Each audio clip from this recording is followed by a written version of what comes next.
అందరికీ నమస్కారం. ఈరోజు మహాభారతంలోని మరి ఒక కథ, పరీక్షిత్తుకు శృంగి శాపం ఇవ్వడం. ఈ కథ ఆస్తికుని కథకు కొనసాగింపు భాగం. ఇక కథలోనికి వెళ్ళిపోదాం. ఇదిలా ఉండగా జనమేజయుడు ఉదంకుని వలన తన తండ్రి పరీక్షిత్తు మరణ వృత్తాంతం తెలుసుకుని అదెలా సంభవించిందో సవివరంగా చెప్పమని అడిగాడు మంత్రుల్ని. వారు ఇలా చెప్పారు. అభిమన్యునికి విరాటరాజు పుత్రిక ఉత్తరకు జన్మించాడు ఆ మహానుభావుడు. ధర్మార్థ కామాలనే పురుషార్థాలను చక్కగా అనుసరిస్తూ 60 ఏళ్ళు జనరంజకంగా పాలన చేశాడు. నీవంటూ ఉత్తమ పుత్రుణ్ణి పొందాడు. రాజులంతా కాంతులీనుతున్న మణికిరటాలతో తల వంచి ఆయనకు నమస్కరించేవారు. భరతకులాన్ని ప్రకాశింపచేశాడు. అయితే ఏంగాక మీ ముత్తాత పాండురాజు వలె వేటపై బహు ఆసక్తి ఉండేది ఆయనకు. అదే కొంపముంచింది. ఒకనాడు వేటకు వెళ్ళాడు. ఎన్నో మృగాలను వేటాడాడు. ఒకటైతే ఆయన బాణపు దెబ్బతిని దొరక్కుండా పోయింది. యజ్ఞ పశువు వెంటపడ్డ రుద్రుని వలె దాని వెంటపడ్డాడు. అలా వెళుతూ మార్గమధ్యంలో తపస్సు చేసుకుంటున్న శమీకుడనే మహర్షిని చూశాడు. విషయం చెప్పి ఆ మృగాన్ని నీవు గాని చూశావా అని అడిగాడు. ఆ ముని మౌనవ్రతంలో ఉన్నాడు. ఏమీ మాట్లాడలేదు. ఈయనకు కోపం వచ్చింది. తమాయించుకోలేకపోయాడు. దగ్గరలో చచ్చిన పామును చూశాడు. వింటి కొనతో దాన్ని తీసి ఆ ముని మెడలో వేసి రాజధాని హస్తినాపురానికి తిరిగి వచ్చాడు. అయితే ఆ మునికి శృంగి అనే కుమారుడున్నాడు. బ్రహ్మ గురించి తపస్సు చేస్తున్నాడు. వచ్చి తండ్రిని చూశాడు. కృషుడనే ముని వలన జరిగింది తెలుసుకున్నాడు. అసలే ఆయన ముక్కోపి. ఇంకేం శాపమిచ్చాడు. నిర్జనమైన అడవిలో ఇంద్రియాలను జయించి దూడలు తమ తలల దగ్గర పాలు త్రాగేటప్పుడు వచ్చే నురగను మాత్రం ఆహారంగా గ్రహిస్తూ మౌనవ్రతుడై తన మానాన తాను తపస్సు చేసుకుంటున్న నా తండ్రిని అవమానించాడు పరీక్షిత్తు. నేటి నుండి 7 దినాల్లో తక్షకుని విషాగ్నికి బలై మరణించుగాక అని శపించాడు. తండ్రి మెడలో వేలాడుతున్న సర్ప కళేబరాన్ని తీసి దూరంగా విసిరేశాడు. అప్పుడు కళ్ళు తెరిచాడు శమీకుడు. తండ్రికి నమస్కరించి జరిగింది చెప్పి ఇలా శాపమిచ్చానన్నాడు శృంగి. అదిరిపడ్డాడు శమీకుడు. ఎంత పని చేశావయ్యా, కోపం కూడునా? మన వంటి వారికి కోపం వలన తపస్సుకు భంగం కలుగుతుంది. పొందిన అనిమాది అష్టసిద్ధులు అక్కరకు రాకుండా పోతాయి. ధర్మాచరణకు ఆటంకం కోపం. తపస్వి క్రోధి కావచ్చునా? సహనం లేని తపస్సు, మత్తుడైన వాని సంపద, ధర్మం తప్పిన వాని రాజ్యం, పగిలిన కుండలో నీరు స్థిరంగా ఉండవు. ఓర్పు వహింపలేక ఇహపరాలు రెంటికి పనికిరాని కోపానికి లోనై సకల భూమిని రక్షిస్తున్న పరీక్షిత్తును శపించావు. రాజు రక్ష ఉండబట్టే కదా ఏ ఇబ్బంది లేకుండా మహాములైన వారు తపస్సు చేసుకోగలుగుతున్నారు. వేదోక్తమైన సకల కర్మలను ఆచరింపగలుగుతున్నారు. మహాశక్తిశాలురవుతున్నారు. ఇంతటికి కారణమైన రాజులకు ఎగ్గు చేయడం కంటే పాపం మరొకటి ఉండదు. భరత కులంలో పవిత్రుడైన పరీక్షిత్తుని సామాన్యమైన ప్రభువుగా ఎలా భావించావయ్యా? బ్రాహ్మణ, క్షత్రియ, వైశ్య, శూద్రులైన 4 వర్ణాల వారు స్వధర్మం మీరకుండా పాలన చేస్తున్న క్షత్రియ వంశంలోని పరీక్షిత్తు సామాన్యుడా? ధర్మాన్ని అతడు రక్షించినట్లు రాముడు, మందాత్రుడు మొదలైన రఘువంశస్థులైన రక్షించాడా? అతడేదో వేట తమకంలో ఉన్నాడు. ఆకలి దప్పులతో అధికమైన ఆయాసంతో ఉన్నాడు. ఆ స్థితిలో తెలియక నా పట్ల అనుచితంగా ప్రవర్తించాడు. దానిని నేను సహించాను గదా. నీవెందుకయ్యా శాపమిచ్చి అన్యాయాన్ని నెట్టుకున్నావు? ఎలాగైనా శాపాన్ని ఉపసంహరించడం మేలు సుమా అని కొడుకును మందలించాడు. అప్పటికి శాంతించాడు శృంగి. నేనేం చేయగలను? నా మాట తిరుగులేనిది. తక్షకుడు ఈ పాటికి నా మాట చొప్పున కార్యనిర్వహణానికి పూనుకొని ఉంటాడు అన్నాడు తండ్రితో. చాలా దుఃఖించాడు శమీకుడు. గౌరముఖుడన తన శిష్యుని పిలిచి పరీక్షిత్తు వద్దకు వెళ్ళి తక్షకుని వలన రానున్న ప్రమాదాన్ని నివారించుకునే ప్రయత్నం చేయమని తన మాటగా చెప్పి రమ్మన్నాడు. అలాగేనని అతడు వెళ్ళి రాజుకు వివరించి ఏదో విధంగా మంత్రతంత్రాదులు అవలంబించి తక్షకుని నుండి కాచుకోమన్నాడు. విని చాలా విచారించాడు పరీక్షిత్తు. మునిపట్ల తాను చేసిన పొరపాటు గ్రహించాడు. శమీకుని ఔదార్యానికి మెచ్చుకున్నాడు. శృంగి శాపానికి భయపడ్డాడు. మంత్రులతో సమాలోచన చేశాడు. తక్షకుడు చొరబడకుండా ఒంటి స్తంభం మేడ కట్టించాడు. అహోరాత్రాలు అతి జాగ్రత్తతో వ్యవహరించేలాగా కట్టుదిట్టం చేసుకున్నాడు. మంత్రతంత్రాలు తెలిసిన వాళ్ళని, విషవైద్య నిపుణుని దగ్గరుంచుకున్నాడు. ఇదంతా తక్షకునికి తెలిసింది.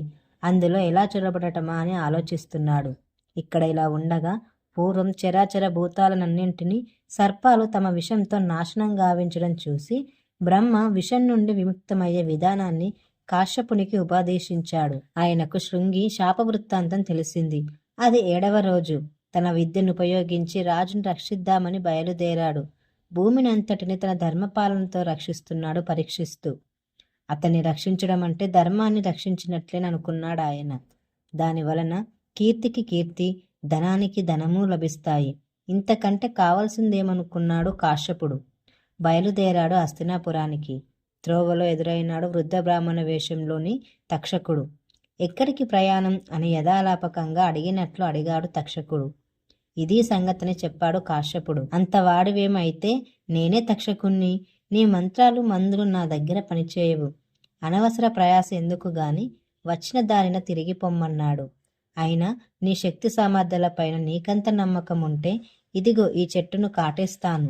నీకు చేతనైతే దానిని మళ్ళీ బ్రతికించి చూస్తాను అన్నాడు.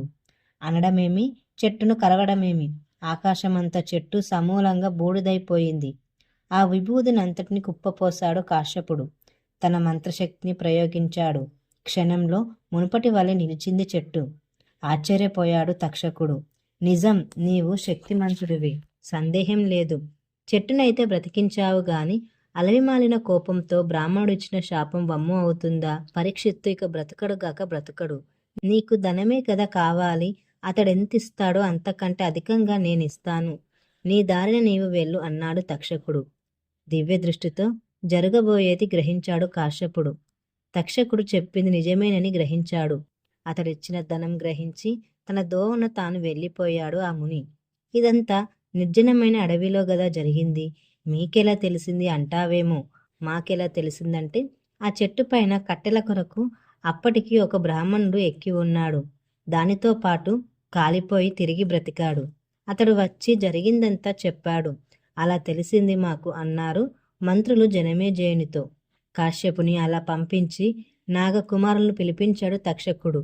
వారితో మీరంతా బ్రాహ్మణ వేషాల్లో పళ్ళు ఫలాలు తీసుకొని పరీక్షిత్తు వద్దకు వెళ్ళమన్నాడు. వారితో పాటు అదృశ్య రూపంలో తాను వచ్చాడు.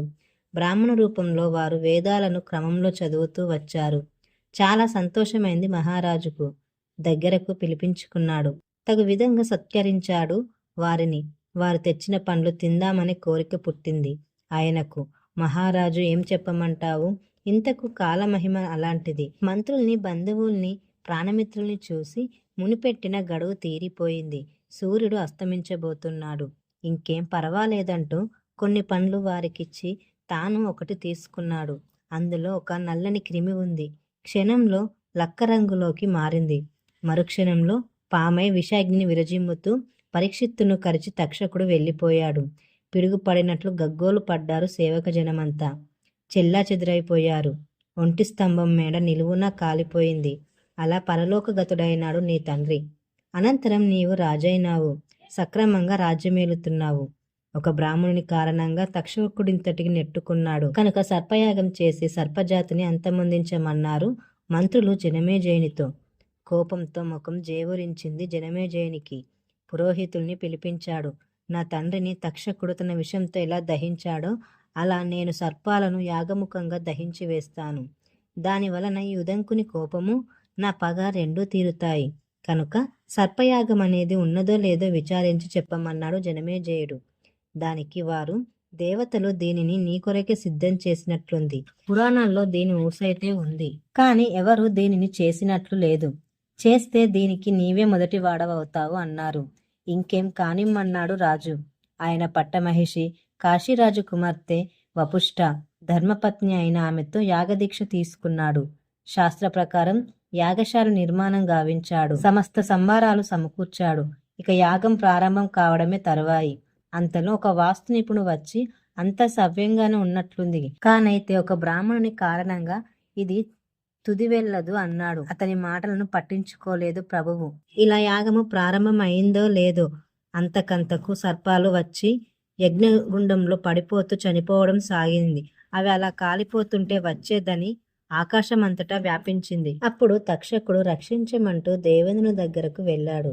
మునుపటి బ్రహ్మ మాట ప్రకారం వాసుకి మొదలైన సర్ప ప్రముఖులకు సర్పయాగ భయం లేదని అతనికి తెలుసు గనుక భయపడవద్దని తక్షకుని ఓదార్చాడు. వాసుకి గమనించాడు. 2-3 యోజనాలంత లావు గలిగిన సర్పాలు సైతం తల్లి శాపవశాన యాగాగ్నిలో పడి నశించిపోతున్నాయి. చెల్లెలు జరత్కారు దగ్గరకు వెళ్ళాడు వాసుకి. ఎలాగైనా ఆస్తికునితో ఈ యాగం ఆపించమన్నాడు. అతడు పాపరహితుడు, బ్రహ్మ సమానుడు. అతడు పూనుకుంటే తప్ప కార్యం లేదు. ఇది అతని వలన జరుగుతుందని బ్రహ్మవచనమని ఏలాపుత్రుడు పూర్వం చెప్పాడు. జరత్కారు మహామునికి నిన్ను ఇచ్చి వివాహం చేసింది కూడా ఇందుకే. ఇంకొక నిమిషం ఉపేక్షించిన సర్వప్రలయమైపోతుంది. రక్షించమన్నాడు వాసుకి సోదరి జరత్కారుతో. ఆమె కుమారునితో చెప్పింది. ఇంతవరకు కద్రవ శాపం వలన జరిగిందేదో జరిగిపోయింది. ఇక జరగనివ్వను, మీరు విచారించకండి అంటూ వారిని ఓదార్చి ఆస్తికుడు సకల వేదాంగ విధులైన బ్రాహ్మణులను తోడు చేసుకుని జనమేజయుని యాగశాల వద్దకు వచ్చాడు.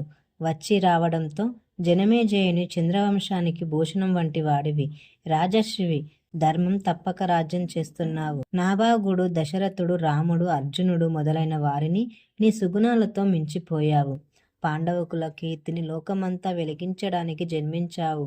బ్రాహ్మణులు సంతృష్టి చెందే విధంగా అనేక యజ్ఞ యాగాదులను చేసి వారికి దానాలు ఇచ్చావు. ఇక్కడ ఇప్పుడు యజ్ఞం చేయిస్తున్న ఋత్విజులు బ్రహ్మతో సమానులు.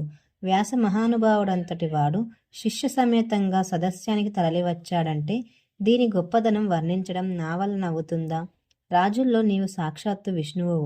అగ్నిదేవుడు తన మేయారు శిఖలతో ప్రదక్షిణ క్రమంలో వర్తిస్తూ మహాద్విజులైన వారి దివ్య మంత్రాలతో హావ్యాలు గ్రహిస్తూ నీకు సకల మనోరథాలు సమకూరిస్తున్నాడు అంటూ ప్రభువును అక్కడున్న వారినందరినీ కీర్తించాడు ఆస్తికుడు. అందరూ చాలా సంతోషించారు. ఏం కావాలో కోరుకోమన్నాడు జనమేజయుడు. అలా నాకు వరం ఇవ్వడమే నీ అభిమతమైతే మహానుభావ, నా బంధుగణమంతా ఈ యాగంలో నశించిపోతోంది. దయతో యాగాన్ని ఆపుచేయమన్నాడు ఆస్తికుడు. సదస్సులందరూ అలా చేయమన్నారు. ఇతడు మహా తపోధనుడు, పాతుడు. అతనికంటూ ఇచ్చింది అక్షయమవుతుంది. అతని అభిష్టాన్ని వమ్ము చేయడం తగదు కనుక అలా చేయమన్నారు. సర్వజన సమ్మతమైన దానికి బద్ధుడైనాడు జనమేజయుడు. సర్పయాగం ఆగిపోయింది. సరిగ్గా ఆ సమయంలో మంత్రశక్తి ప్రభావంతో తక్షకుడు సుళ్ళు తిరుగుతూ ఆకాశపథంలో తిరుగాడుతున్నాడు. మరుక్షణం యగాగ్నిలో పడిపోబోతున్న తక్షకుణ్ణి రక్షించాడు ఆస్తికుడు.